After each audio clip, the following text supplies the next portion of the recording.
now that we got the close combat toolbox out of the way, now that we got the nightmarish possibility of you being on the ground out of the way, let's start at the beginning. And that is with an interview stance. Once you come, all right? So it doesn't matter whether somebody is up in your face, doing chest to chest, who's tougher, blah, blah, blah, all right? The thing you want to remember is twofold. One, your hands always have to be above their hands. If their hands are up here, right, this is above it, right? If their hands are down there, your hands are up here. If their hands are there, you can have them here, you can have them here, you can even go as far as have them on the top of your head. And the reason being is that because the higher ground always wins, all right? So he's coming in, boom, that's it, all right? Same thing, his hands are in his way, he's doing the old chest to chest posture. No, man, I don't want any trouble, I don't want any trouble. Boom, tiger claw, all right? Even if, and you know, policemen learn this all the time. You know, even if he's, listen, man, I don't want any trouble. He's coming up, he's starting to swing, whatever else, I can just edge hand him right in the throat. The other part of the interview stance is your feet, and this is a really important thing. And it's not like you're going to ever have to get into some sort of fighting stance. This is just the way you should actually naturally stand all the time.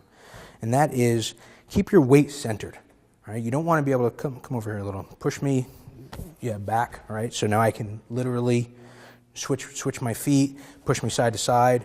All right, so my weight centered. All right, I should feel balanced. All right, if I stand only shoulder width apart, I'm a little eh.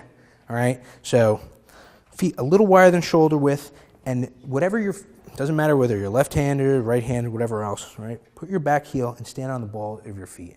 So all your weight should be on your front of your leg. All right, what this does, this allows you to take ground, like we talked about before. He's coming in, I want to meet him in the middle, all right? All I have to do is push off that foot, all right? If he's coming in, he managed to get the drop on me, all I have to do is switch my stance here and literally stop it, all right? Stop it. He's still pushing me forward. I'm giving resistance without giving, all right? Just because all my body weight is on my front foot. But again, what you want to be able to do is launch yourself forward. That's all this is for. You combine this standing here, unbalanced, all right, relaxed, comfortable, confident, right, postures up, all right, looking up, your hands are higher than his. It looks like you're in the defensive, but he comes into you now, he's in for a world of hurt because you can drive forward, you have the drop on his hands, you have the drop on his action, all right? It is all over for him. So, hands higher, 1 foot back, right on the ball of your feet, so you can launch forward, take ground, what we talked about before. Now, let's talk about the only ways you can be attacked, right? There's only, when we talked before about 8 different ways of getting knocked off balance, there's only 8 directions where you could be attacked, right? 1, 2, 3, 4, 5, 6, 7, and 8, right? The answer is the same for all of them, and we have already covered it. He's coming in from the front, walking right at you, boom. You need to stop the attack, whip kick, finger dart, tiger claw, drive back in, edge of hand, edge of hand, edge of hand, double chin jab, whatever, and then you need to finish it. It's as simple as that. It doesn't matter if he's coming from the front of you, all right? He's coming from this angle, you're sitting there talking to your friends, boom, all right? Same thing, he's coming from the side, all right?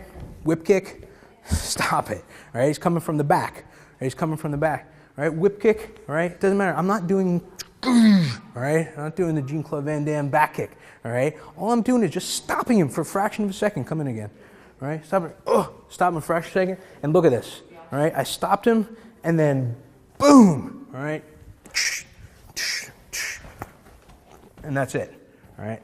It's the same thing, there's no need to complicate. For years, I thought this 8 angles of attack needed to be some long, drawn-out instruction.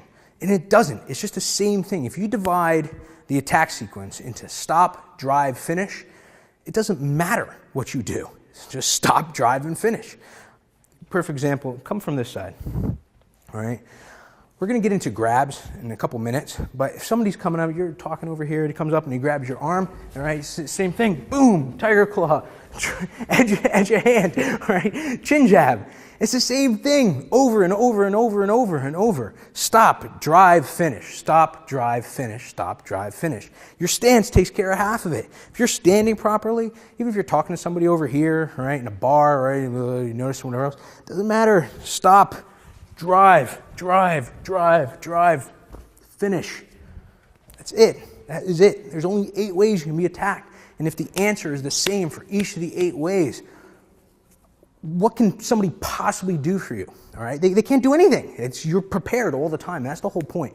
And what's amazing is that, you know, the statistics show that 6 out of 7 people are going to be attacked in their lifetime. But what has amazed me is that way over 100,000 people have my close combat training videos, and we've gotten maybe 4 or 5 real life stories of somebody getting into an altercation. And the reason being is because once you know this stuff, right, it's confidence. Criminals do not attack confident people, right? There's been plenty of studies shown where they've lined up prisoners and criminals in prisons and shown them people on screens and asked who they would attack. And they always pick the same people, as people that are distracted, people that are on their cell phone, little old ladies that don't look like they know what they're going or where they're going, people asking for directions, right? You have to look like you know what you're doing. And now that you know that there is just a very simple answer of moving properly, stopping the attack, driving back into them, and finishing the attack,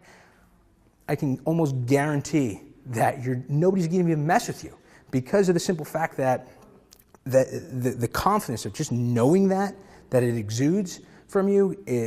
It's almost like having a magical power that somebody knows not to mess with you. And that's the real secret to close combat training. You can go and get years and years of martial arts training to augment this stuff, but remember, this is the fail-safe. This is the kill or get killed. This is the emergency preparedness kit of knowing this. And it just will come through, and people recognize it.